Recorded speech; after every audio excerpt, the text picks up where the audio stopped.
Hey everybody, welcome back to Record-ology. All right, I said I was going to do it, and I am indeed going to destroy a record. In fact, we're destroying this record right here. Yes, I blocked out the label so you couldn't see what it was. Why did I do that? Well, a couple of reasons. Number one, we're going to play a little game. We are going to have a guessing contest to see if you can identify what record this is. If you can identify what record this is, the first person to email me at recordology1938@gmail.com, which is our standard email address, I will send this record to.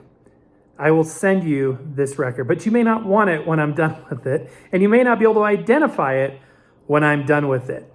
What do I mean? You're not going to want to miss this.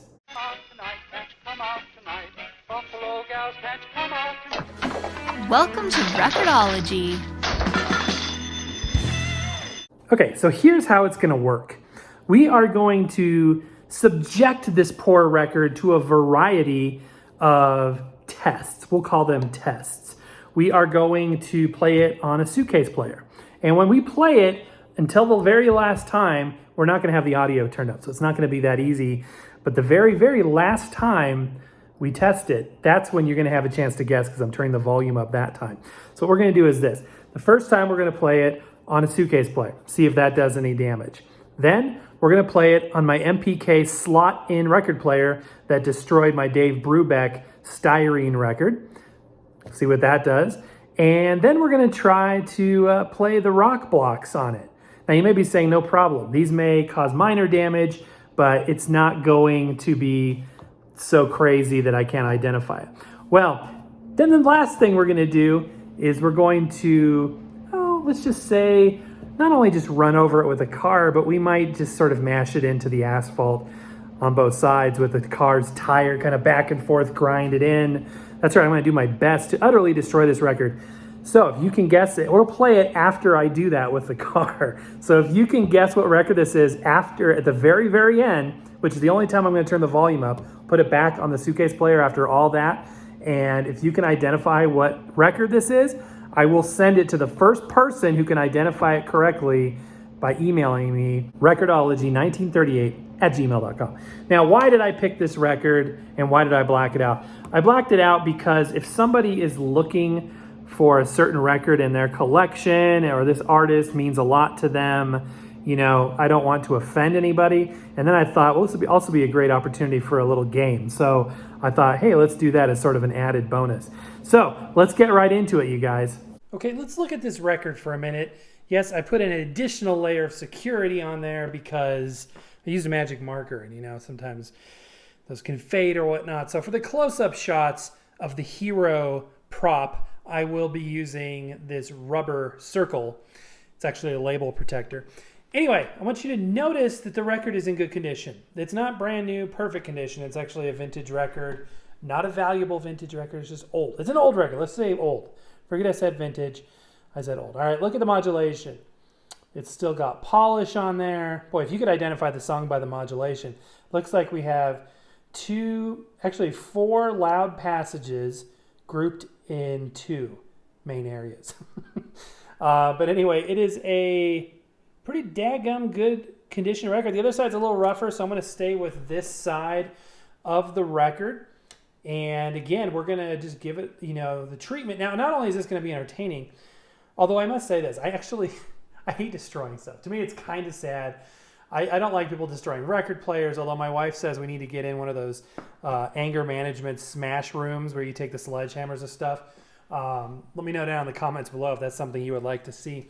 But it was hard to find a record that I wanted to destroy, even the ones I haven't listened to yet, or even ones that aren't my favorite. You know, just like destroying something that's, I spent a lot of time preserving, cleaning, and saving these, so it's kind of hard to destroy one, but we're going to do it today. The scientific part of this is going to be actually demonstrating and testing whether or not these common destruction methods truly do cause damage to a record.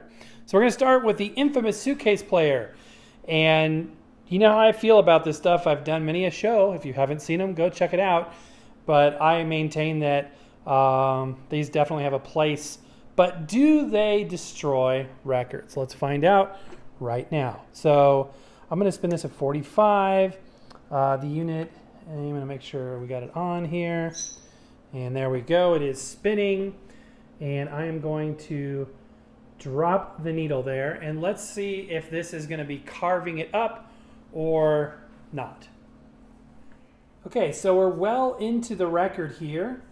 And I don't think I see any damage so far. It seems like the first sort of quarter inch of grooves is a little bit lighter. Looking to the eye, I see groups of modulation that the needle has traversed, so I'm not ready to say that it's because of that. So let's play it up till about right there, and I'm going to lift the stylus now. What, popped up pretty fast. And let's go ahead and stop the record. And to me, it's looking pretty good still. I really don't see any damage. It's kind of cool. You can see some of that modulation there. All right. Well, I'm going to declare this as non-damaging, and we're going to move on to the MPK slot-in player. All right, here is the slot-in record player from Music Public Kingdom. I love this thing. I still think it's cool. I mean, yes, it did destroy my Dave Brubeck, and actually, let me show you a clip of that right now. We got a speaker over there and the record over there. Helps if it's at the right speed. Let's see if it carves up the record or if that was just a fluke. A lot of surface noise. If you notice, there's a different color where it's played and where it hasn't. And you can hear this scraping noise. I'm going to unplug the speaker. I think it's tracking so heavy that it literally is destroying the record, honestly. But the thing about it is the way the tone arm was configured out of the box was putting way too much downforce, like over 10 grams, just way, way too much. I took that spring off, or I repositioned it so that it is now tracking right where it's supposed to, about 4.5, 5.5 grams. Still shouldn't cause an issue, but a lot of folks would be like, I don't care. I wouldn't, trust that to even junk vinyl. So let's go ahead and see if this causes any damage either. I can't start this from a different place than the beginning, so we're going to have to just let it play for a while and see what happens. I'm going to go ahead and play it probably all the way through. And again, because we're not, demonstrating sound yet, because you need to pick the record, you need to guess the record, I am not going to be having the volume up. So there's not much to see here because you can't see much. It's a slot-in record player. Meanwhile, we'll go ahead and fast forward to the end. I would like to point out, too, that this unit has a battery inside, but the battery is no longer functional. It's sort of worn out. It's just a Nokia cell phone battery, so it would be easy to replace it. So in the meantime, you have to power it off of an actual wall wart. I want to show you why this thing has received the nickname of the record shooter, because when we eject the disc, this is what happens. Okay, now it doesn't do it. When we eject the disc, that's what happens. You'll never see me mishandle records so much. Although some of you may say, well, actually, one of your first videos where you were talking about 78s, you were putting your fingers all over the record. Boy, did I hear it on that. So yes, perhaps I have mishandled records in the past. Haven't we all? But today, I'm not caring so much. All right, enough of that. Let's look at the record, see if we've caused any damage yet. Okay, guys, so I just don't think it's damaged it. Honestly, I don't. Because look, there's the two bands of intense modulation there. And you still see the polish at the beginning. You still see the modulation is clear. I don't see any graying. I'm looking over the top of it to the eye. And yeah, I mean, it looks pretty much the way it did when we started. So I'm going to declare this still damage-free at this point. Here's a little closer, higher definition angle for you guys. And maybe you're going to see something I don't. I'm not saying that I'm necessarily right and you're wrong. I'm just telling you what I see. So far, I'm not seeing any damage. So next step is the rock blocks. I'll go ahead and put links to all of these items that we're taking a look at here because we reviewed all of this stuff in the past with at least one video. So I'll put links in the description below where you can see them if you want to learn more. So this is the rock block. It's singular. The rock block This circa 2016, I believe, obviously inspired by the record runner of the 70s. This is basically the same idea. It just runs around on top of your record and plays it back. However, this one has the added functionality of being able to stream via Bluetooth, because there's sort of a distortion when it's going around in a circle, and it's called the Doppler effect. Somebody challenged me on that, but it is indeed the Doppler effect. That's what it's called. When you hear a siren coming from one direction and as it fades off into the distance, it sounds a little bit different pitch. So it's not the best for sound quality in that regard, and streamed over Bluetooth, it sounded okay. The problem being is that this thing tracked like a monster.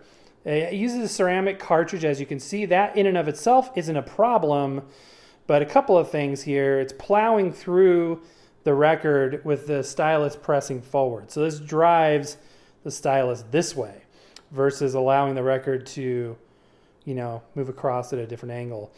That even isn't necessarily an issue, but at the end of the day, it just simply tracks too heavy. Now, this is still, to me, an engineering marvel because, and we've talked about this before as well, when you have a record, the stylus is moving over the surface of the record slower at the outer edge of the record than it is at the inner edge.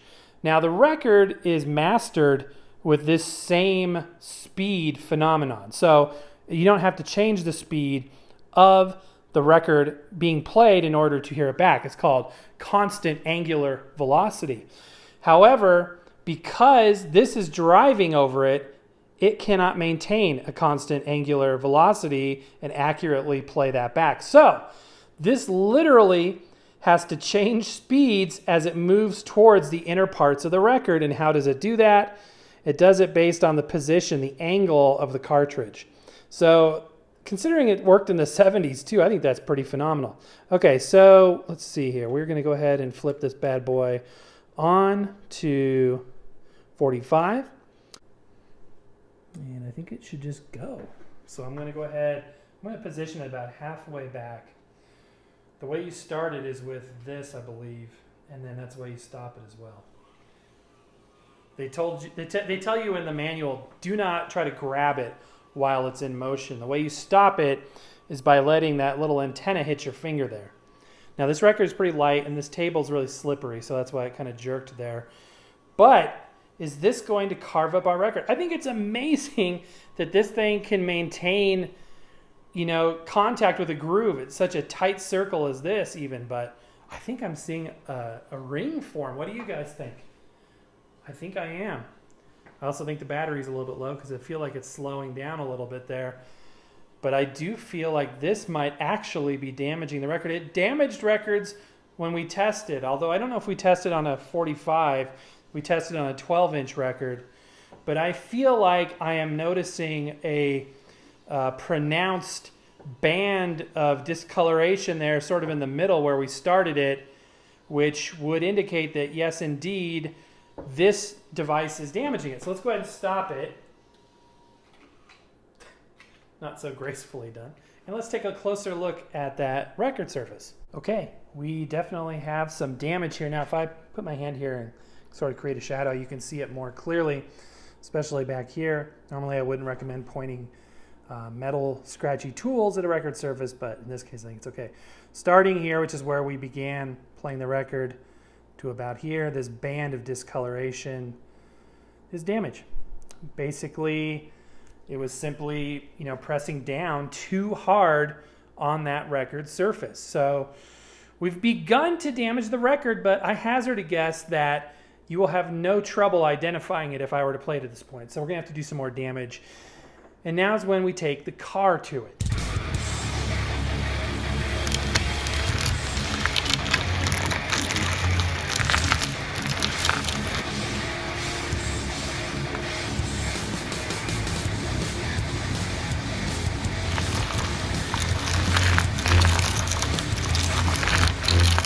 Kind of makes you realize how kind to records these suitcase players were the whole time.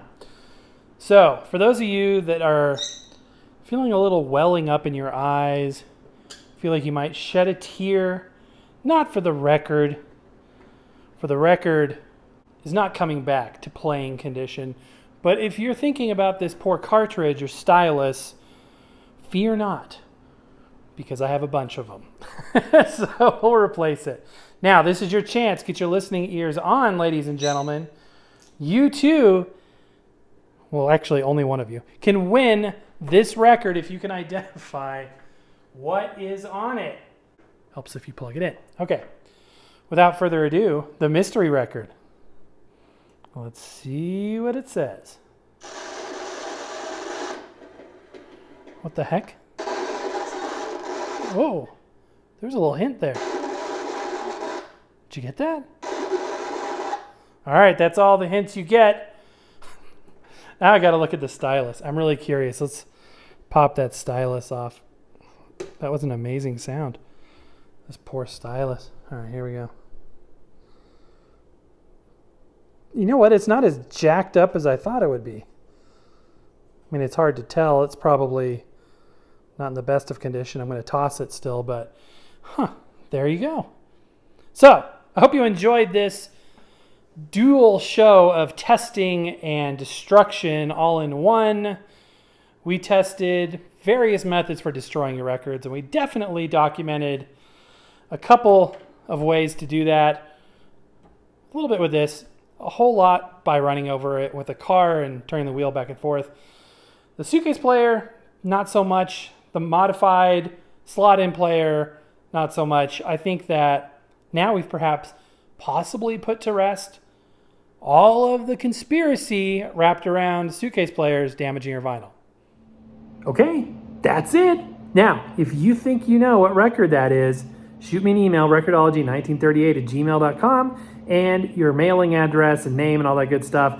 I will send you this very record, and you can own it as a part of your collection. Interesting. So we'll see if anybody actually wants to do that, or if anybody can guess it. It'll be interesting. So that's going to do it for today, guys. Happy record hunting. We'll see you next time.